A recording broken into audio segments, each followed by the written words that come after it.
मानव बहते हुए जल से पवन चक्कियों को चलाने का काम तो ईसा से पूर्व से करता चला आ रहा था, परंतु जल संसाधन के विद्युत उत्पादन का विकास 20वीं शताब्दी की महत्वपूर्ण देन है। 3 बड़े आविष्कारों टरबाइन, डायनमो और पोर्टलैंड सीमेंट के योग से नदियों पर बांध बनाकर ऊपर से नीचे गिरते जल से विद्युत का उत्पादन किया जाने लगा है। जल विद्युत उत्पादन के लिए आवश्यक दशाएं, भौतिक दशाएं, बड़ी ऊंचाई। नदी का जल का ऊंचाई से गिरकर धक्के से टरबाइन के पहियों को घुमाता है। जितनी अधिक ऊंचाई से जल बहकर आ रहा होगा उतना ही अधिक मात्रा में शक्ति उत्पन्न होगा। जल की विभव शक्ति और भूमि की ऊंचाई का सीधा संबंध होता है। वर्षा की भारी मात्रा।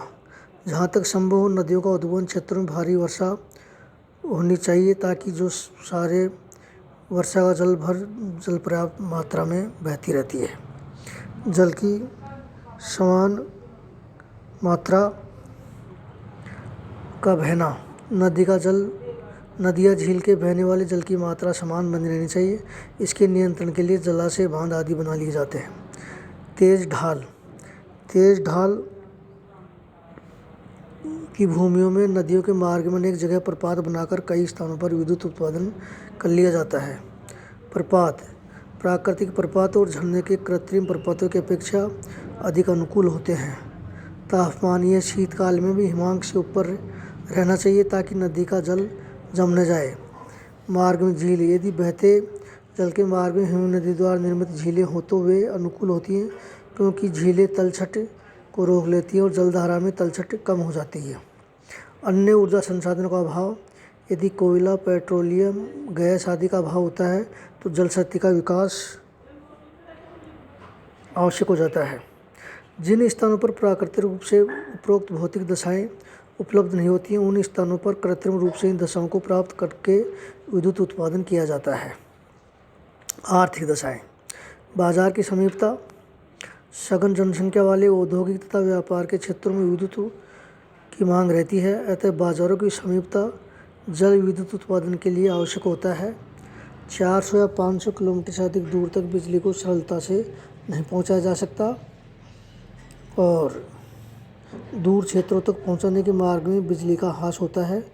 विद्युत के उपयोग की मांग आवश्यक होती है। यदि मांग नहीं होगी तो पर्वतीय क्षेत्रों में सभी अनुकूल दशाएं उपलब्ध होते हुए भी विद्युत उत्पादन नहीं किया जाएगा। पूंजी। नदियों पर बांध बनाने, जलाशयों तथा शक्ति घरों का निर्माण करने, तार के खंभों को और तारों को दूरी तक स्थापित करने और इंजीनियरों आदि की बस्ती बनाने के लिए भारी मात्रा में पूंजी की आवश्यकता होती है। प्राय सरकारें ही इतनी लागत का भार वहन करती हैं क्योंकि वे इसके द्वारा बाढ़ नियंत्रण, नौका परिवहन और ऊर्जा उत्पादन से औद्योगिक विकास तथा सिंचाई आदि की योजनाओं को क्रियान्वित कर लेती हैं। परिवहन के साधन। बांधों, शक्तिगृहों आदि का निर्माण करने के लिए सीमेंट, ईंट, लोहे आदि पदार्थों को ढोने के लिए परिवहन के साधनों का भी होना आवश्यक है। प्राविधिक ज्ञान। विद्युत उत्पादन के लिए उसके तकनीकी ज्ञान का होना भी आवश्यक होता है, अतः सुचारू रूप से विद्युत उत्पादन के लिए विभिन्न प्रकार के इंजीनियरों की आवश्यकता होती है। जल का बढ़ता हुआ महत्व है। विगत अर्ध शताब्दी से जल विद्युत का महत्व लगातार बढ़ता चला आ रहा है और जहाँ कहीं भी अनुकूल परिस्थितियाँ पाई जाती हैं वहीं जल विद्युत उत्पादन के प्रयत्न किए जाते हैं। इसके मुख्य कारण निम्नलिखित हैं। अक्षय संसाधन। जल एक अक्षय संसाधन है।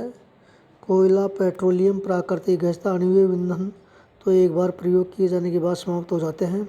वे पुनः प्रयुक्त नहीं हो सकते और प्रकृति द्वारा उनकी पुनः पूर्ति नहीं होती है। परंतु बहता हुआ जल अक्षय संसाधन है। नदी का जल बहकर सागर में पहुँचता है, सागर में से भाप बनकर ऊपर उठती है जिससे बादल बनता है। बादल पुनः पानी का रूप धारण कर बरस जाते हैं। इस प्रकार वह जल पुनः नदी में जा पहुँचता है। यह क्रिया हजारों वर्षों तक इस प्रकार चल रहती है और उस जल से विद्युत का उत्पादन होता रहता है। स्वच्छता। कोयले तथा तेल के प्रयोग में मैल, चिकनाई लगते हैं, धुआं निकलता है जो मकानों, वस्तुओं वातावरण को गंदा करते हैं। पेट्रोलियम से दुर्गंध निकलती है। कोयला और तेल जलकर वायुमंडल को दूषित करते हैं, परंतु बिजली के प्रयोग में स्वच्छता रहती है। ऐसे न धुआं, न दुर्गंध, न चिकनाई, न राख कूड़ा रहता है। भार तक कोयले के तेल में भार होता है, परिवहन का प्रयोग करने में भार उठाना पड़ता है, परंतु बिजली में कोई वजन नहीं होता है, तारों के द्वारा परिवहित होती है, इसको उठाना रखना नहीं पड़ता। उपयोग में सरलता। कोयला या तेल को जलाने में दियासलाई या आग आदि का प्रयोग होता है। इनके सुलगने और अग्नि तेज होने में देरी लगती है, परंतु बिजली का प्रयोग इतनी सरल है कि बटन दबाने मात्र से ये ताप और शक्ति देने लगती है। दुर्गमता। कोयले तेल को दूरी तक परिवहन करने में जो व्यय होता है उससे अपेक्षाकृत कम व्यय में बिजली को दूरी तक पहुंचा दिया जाता है। एक बार खंभों और तारों का खर्चा आरंभ होता है, परंतु बाद में वे खंभे और तार दिन रात बहुत वर्षों तक सेवा करते हैं।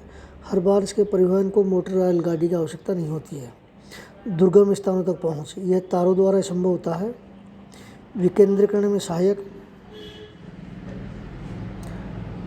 कोयला तो अपनी खानों के समीप उद्योगों को आकर्षित कर एक ही स्थान पर उद्योगों को झमघट पैदा कर देता है, जिससे अनेक आर्थिक तथा सामाजिक समस्या उत्पन्न होती हैं, परंतु बिजली वहीं पहुंच जाती है जहां कच्चे माल या श्रमिक होते हैं। इस प्रकार उद्योगों का विकेंद्रीकरण में बिजली सहायक होती है। इससे किसी देश के सभी प्रदेश और सभी क्षेत्रों का समान आर्थिक विकास किया जाता है। कम व्यय। कोयला और तेल की अपेक्षा जल विद्युत का व्यय कम होता है। एक अश्व शक्ति विद्युत 1 मीट्रिक टन कोयले के बराबर शक्ति प्रदान करती है। घरेलू उपयोग में सरलता। कोयले और तेल की अपेक्षा बिजली को घरेलू उपयोग में सरलतापूर्वक लाया जाता है। सफाई और सुंदरता भी बनी रहती है। उच्च वोल्टता की शक्ति। बहुत से औद्योगिक उत्पादन में उच्च वोल्टता की आवश्यकता होती है।